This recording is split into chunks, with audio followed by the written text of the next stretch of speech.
So hi guys, I'm back with another video, and this one I thought I'd look into something that I've seen on Instagram. I'm writing with some unfortunate news. It seems the person who placed the order for your books wasn't entirely up to speed on our policies, and we have returned the boxes to you. Please see the tracking number below. While I think your book is very charming, it's just not something we can carry in our store at this time. I hope you understand. If you could process a refund once you receive the boxes, it would be greatly appreciated. We've taken care of the shipping cost. Be well. Tanya.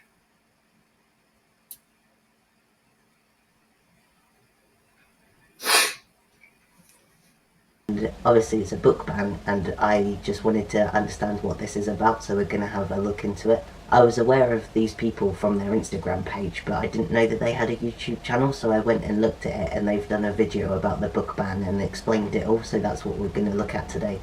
I'm Paul Castle, and my children's picture book was banned.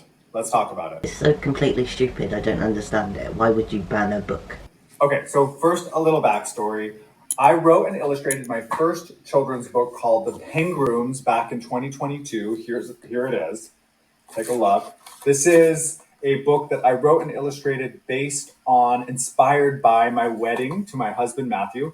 That book seems like something I would have if I had a bookshop or something like that, or if I had kids or something. It seems like such a colourful book about, well, we're going to find out what it's about, but it just seems completely stupid and ridiculous that their book was banned. I seriously doubt that it has any kind of reference to sex in any way, shape or form. I think it was just banned because they're in a same-sex relationship and they're actually married to their partner. So way back in 2019, Mathew proposed to me, and after I said yes, we almost immediately started planning our wedding together. Too soon, I think. In retrospect, I wish we had actually waited, because it's kind of fun to be a fiance for a while, but everybody was like, when's the big day? So this bit, I think they're just talking about their wedding and how it happened, so I might skip a bit of this. So it seems like from the bit of video that I've cut out, they started drawing because they were doing invitations to their wedding, and instead of drawing them as humans, they drew them as little penguins. And then lockdown hit and they started doing more little scenarios with these little penguin characters as they were in lockdown and had nothing to do, so that's what they did. And it seems like the person in the videos always wanted to write a book of something, but I don't think they ever knew what that was going to be, so they had the perfect character with these penguins. So that's what they decided to do, to write a book with these penguins and have it as a children's book and just do little scenarios of what they do in their life. And that was just the general story or general idea of this little penguin book. And they went on Kickstarter to get the book funded to get published. It seems like such a fun little unique thing that they've done with this book, and it doesn't at all seem offensive in any way, shape or form. There's no references to sex in any way, shape or form, or anything that a little kid doesn't need to know about, and I just don't understand how in any way, shape or form that this was banned in a bookstore. My current prediction is that the bookstore owner is Christian or religious and somehow didn't realise that this is from a LGBT creator, and the book is about same-gendered penguins delivering books to same-gendered animals, but it just clearly shows that the bookstore owner didn't do their job and essentially proofread what it was about and actually research what the book was about before having the book in their shop. This book came out November 2023, so the end of last year, and this one was doing super well, so much so that Barnes and Noble reached out asking me if I wanted my book in their store, both of them actually, both books, in one of their store locations, where they also invited me to do a special read aloud and a book signing and a Q&A. I was like, what is even happening? I mean, I am a self-published indie author illustrator of children's books, and now Barnes and Noble is reaching out to me. I was like this. I was like, I don't even know what to say. I'm speechless. It was so exciting. They ordered 200 copies of my books. So they wanted 100 secret ingredients, 100 of these. That's a big order. Seems like such an amazing thing, especially considering, as they've just said, they're an independent author illustrator of children's books. So it seems like the second book is the penguins working out how they could have kids, and whilst they're delivering cakes to other animals. It was such an amazing moment. The whole crowd was there. Everybody was super supportive. They were laughing at all my jokes. All the kids were like right in front of us. Some of them even got up and like pointed to things right at the book and then ran back to their seats. And behind us were like all the books. All of these books were lined up and like shimmering and like you can see they have a little foil to them. And it's something I'll never ever forget. So that was back in April. It's just in that bit of video from the YouTube channel, it just seems like the kids really enjoyed the book. So just let them be kids and enjoy a book that's for them. Let them just enjoy a book that's colourful, about cake and just animals, regardless of if the animals are in a same-sex relationship or not. And then that bit of video was just them going on about another bookshop wanting their books, and they seem to have gone alright with that book order, and that bookshop wanting to place like 150 orders of the books, and them just explaining that they had no real understanding or concept of how this sort of worked, and they didn't realise that the 200 books and then the 150 books was quite a lot for someone who just released their first 2 books and someone that's independent. But you can go back and watch the full video if you'd like to. It's linked in the description below. So now I think we've got to the bit where they're starting to talk about the book getting banned. Okay. Now we get to the part where things took a little turn. So right around the time that Charlie's bookstore was reaching out to us and organizing their event, another bookstore reached out to organize a similar event. And we started chatting with this really sweet woman who was a mother and was actually a fan of my books, owned a copy of The Secret Ingredient that she said her son loved so much he requested it almost on a nightly basis. She said she was reading this to him all the time. She even sent us a photo of him sleeping with his Pringle plushie, Penguin plushie. That seems so sweet and so nice, and it clearly shows even more that kids really like this book. And if they like it so much, then it really should just be on stores' shelves, and that it should just be sold to the public. It makes me feel like I want one of those penguin plushies as well. Look at them with their little bow tie on.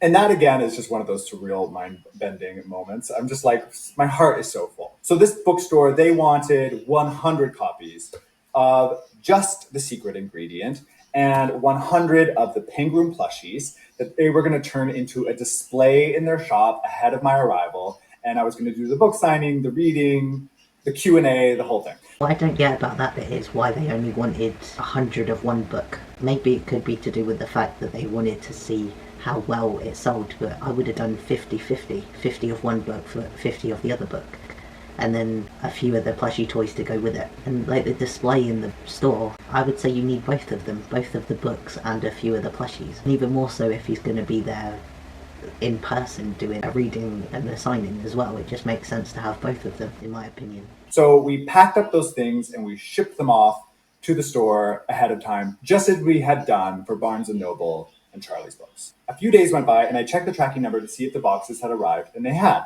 Then a few more days went by and I heard nothing. And I thought, okay, they're busy, whatever. I'll just wait to hear from them.